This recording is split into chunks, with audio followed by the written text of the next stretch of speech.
Empat orang yang merupakan satu keluarga ditemukan tewas mengering dan membusuk di kawasan Kalideres, Jakarta Barat. Berdasarkan dugaan sementara, keempatnya tewas akibat tidak makan dan minum dalam jangka waktu yang cukup lama. Untuk membahasnya kita akan berbincang dengan pakar forensik, Profesor Herku Tanto. Selamat sore, Prof. Tanto. Selamat petang, Mas Reza dan pemirsa Metro TV. Baik, Prof. Tanto, tadi kita sudah dengarkan bersama dari hasil otopsi terhadap 4 jasad yang merupakan satu keluarga ini menunjukkan kematian mereka disebabkan karena dehidrasi, tidak mendapatkan pasokan makanan dan minuman selama berminggu-minggu, disebutkan selama 3 minggu. Nah, analisa awal Anda seperti apa melihat hasil otopsi tersebut, Prof? Baik, walaupun saya tidak melakukan pemeriksaan jenazah tersebut, saya melakukan disclaimer, saya akan mengedepankan sesuai dengan prinsip-prinsip ilmiah sejelas mungkin. Jadi kasus ini tidak sederhana dan memiliki dampak yang tidak kecil. Pertanyaannya adalah apakah para korban mati kelaparan hanya dengan melihat lambung yang kosong dan otot-ototnya yang mengecil tadi. Jadi kita harus melihat apakah ini kematian wajar atau tidak wajar. Kalau kematian wajar itu kan akibat penyakit. Sedangkan yang tidak wajar itu antara lain adalah karena kecelakaan pembunuhan bunuh diri, dan saya agak kurang sepakat apabila kematian ini begitu saja dimasukkan ke dalam kematian yang wajar, sehingga ada konsekuensi harus melakukan penyelidikan yang lebih lanjut lagi. Mari kita lihat isu akibat kelaparan.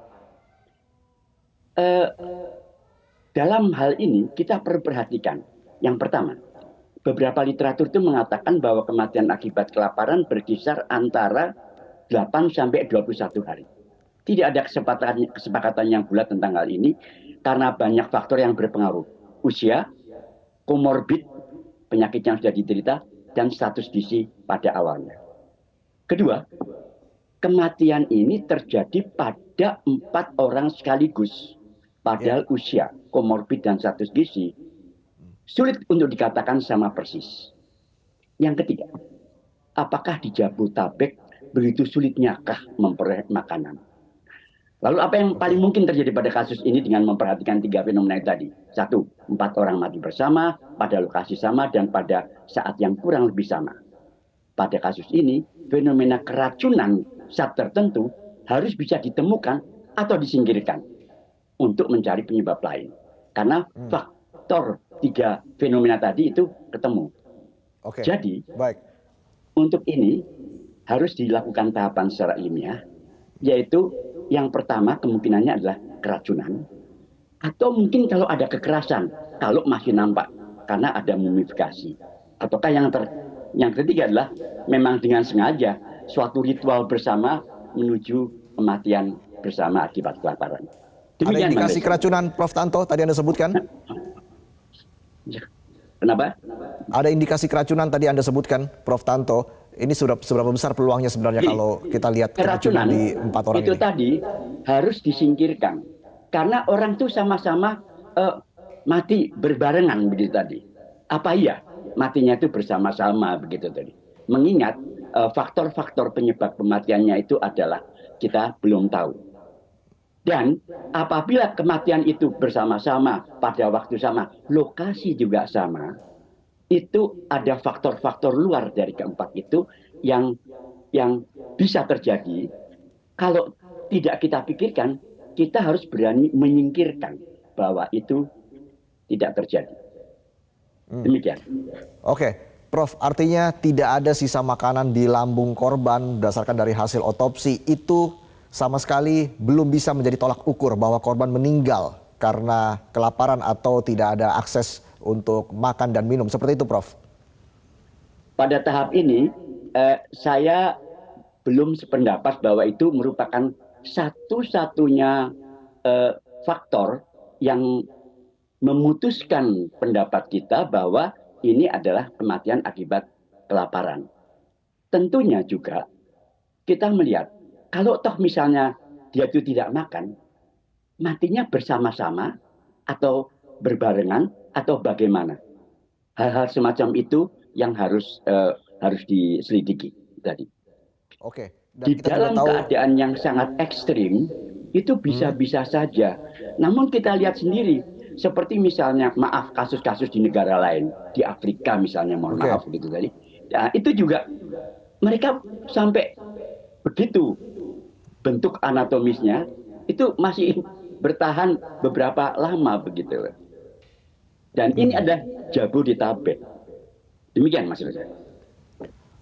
Oke, artinya memang menurut Anda kesimpulan hasil otopsi yang mengatakan bahwa para korban ini mengalami kelaparan atau tidak makan dan minum itu memang masih terlalu dini ya Prof ya? Begini, ya. Jadi apapun temuannya itu tadi, silahkan. Namun interpretasi terhadap temuan-temuan itu tadi, itu yang harus difikirkan dan dinyatakan secara lebih hati-hati. Mungkin gunakanlah sumber daya atau resources atau expertise yang lebih tinggi untuk memecahkan kasus ini. Karena kasus ini tidak sederhana. Hmm. Jadi Oke. belum cukup. Gitu Mas Reza. Oke, baik. Masih butuh penelusuran lebih lanjut lagi. Tapi kalau kita lihat dari sisi usia, tadi Anda menyinggung soal usia ya. Usia dari suami istri pasangan ini 70 tahun dan juga 60 tahun di kisaran seperti itu. Tapi mereka meninggal secara bersamaan. Ini artinya apakah memang kalau tadi kita bicara soal indikasi keracunan juga, apakah memang mungkin ada zat yang mereka konsumsi atau seperti apa Prof? Dari analisa Anda sehingga bisa mengakibatkan seperti ini? Selain kedua suami istri, ada juga orang lain loh, itu tadi. Nah, mungkin saja kedua suami istri yang usianya sudah lanjut itu tadi, itu memiliki komorbid penyakit-penyakit tertentu dan itulah penyebab kematiannya dan itu harus dibuktikan. Walaupun ada tantangannya, mayat ini, jenazah ini sudah membusuk lanjut. Namun, bisakah kita menerangkan kenapa empat-empatnya itu mati sekaligus? Itu kalau akibat penyakit yang model apa yang membuat keempat orang itu mati bersama? Lebih masuk akal apabila kemungkinannya itu adalah dari luar bersama-sama menimpa keempat orang itu ketimbang dari dalam diri masing-masing orang itu. Demikian Mas. Oke, kalau kita bicara waktu kematian ya, Prof. Tanto. Waktu kematian para korban ini kan diperkirakan lebih dari 3 minggu menurut dari pihak kepolisian. Kondisi korban saat ini tinggal tulang dan kulit. Sebenarnya Prof. Tanto, berapa lama proses jasad itu hingga mengering dan apa saja pemicunya Prof? Mengering atau disebut sebagai suatu mumifikasi itu bisa berkisar sampai dengan 3 minggu atau beberapa bulan. Itu sangat bervariasi tergantung pada panasnya suhu udara dan kedua rendahnya kelembapan. Jadi kekeringan. Makin kering, makin cepat.